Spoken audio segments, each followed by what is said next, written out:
So Namaste Anupama ji. Namaste. Actually here in Hong Kong, hearing sitar music is really very rare. So it is nice that the Hong Kong Art Festival have brought you here and then made you play here, and that too with a jugalbandi like Indian Carnatic music and Hindustani music.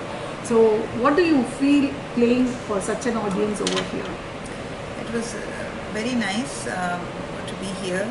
First of all, I would like to really thank Hong Kong Arts Festival and the entire group, all the artists, all the musicians who made this whole thing possible.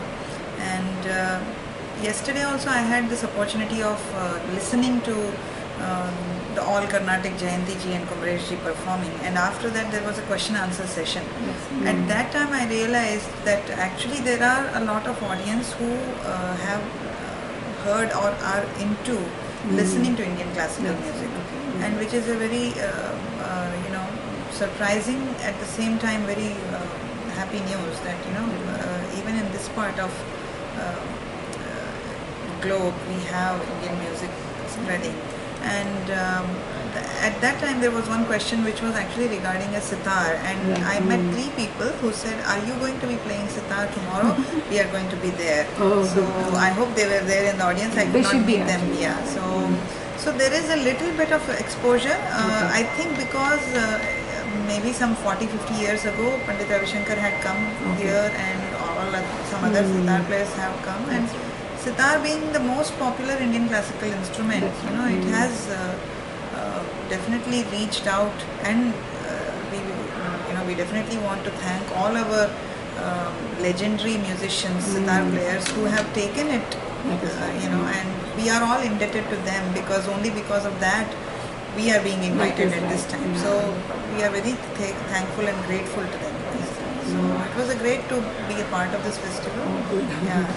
We are also fortunate to listen to such a music over here. So actually, we know Hindustani music as a North Indian music, but I came to know that you are from South India.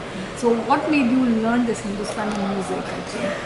So we are originally from Andhra, but my grandfather, he migrated from Andhra to Nagpur.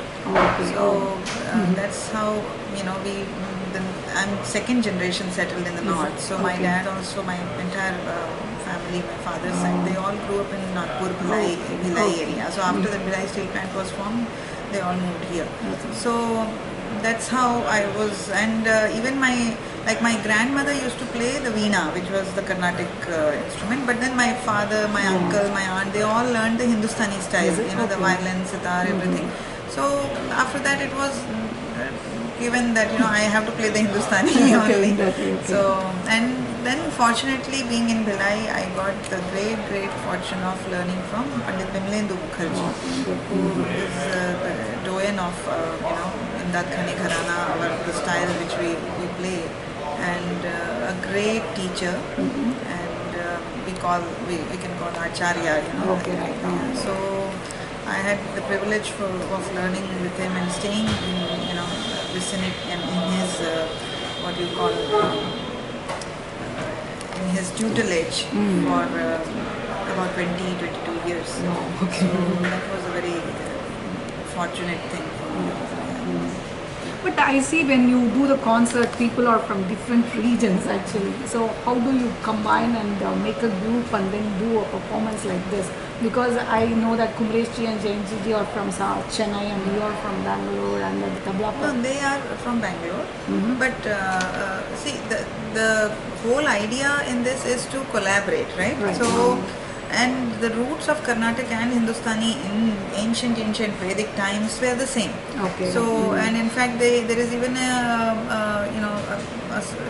belief that the sitar had actually come from the veena. The original roots is the Ek-tantri veena and then Tri-tantri, and then even Saraswati veena has evolved over time, and sitar has branched out because of the North Indian Persian influence, and it has taken the veena as its base, but at the same time to suit the music which was influenced so much by the Persian and Mughal The sitar was again modified and slowly, changed. It has also evolved quite a bit. So eventually, we all are trying to see that the Indian music as one can be presented. So the raga system is the same. The tals, the cycles are the same. So we have the same base, right? So it's not like completely alien that we are trying to do. So we have same grounds. It's just that we have different accents or expressions that we present. So in this program, what we tried to do was to basically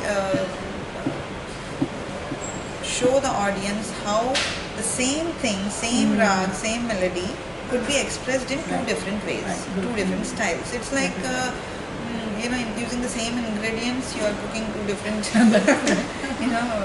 things. So it is like that. So basically, that's what we were trying to do. So for our listeners, young listeners, how easy or how difficult to play sitar? I don't know. Many. Was it easy for you to take it up, or any instrument has its challenges, and all the instruments, because it is an external thing. Right? You have to first internalize it. You have to first make it a part of you. So the technical challenges are to be overcome first. Then once you have got accepted by your instrument and the vice versa, then actually the music starts.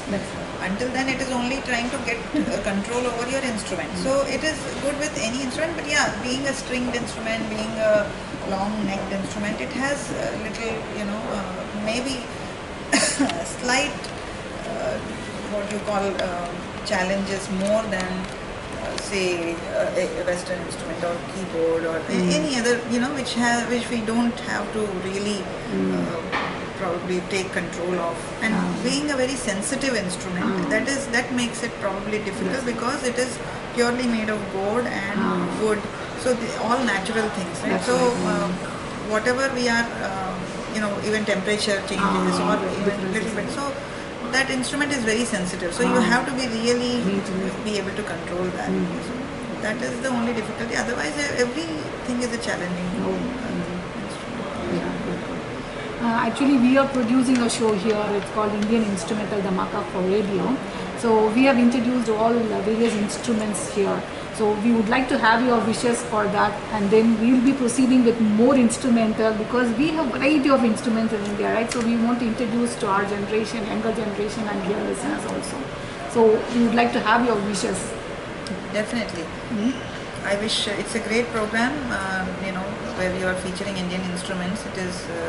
I wish all the best, and hopefully, you can bring out good all the sets of ancient to the modern instruments. It will be very nice. Thank you very much. Thank you very much. Thank you.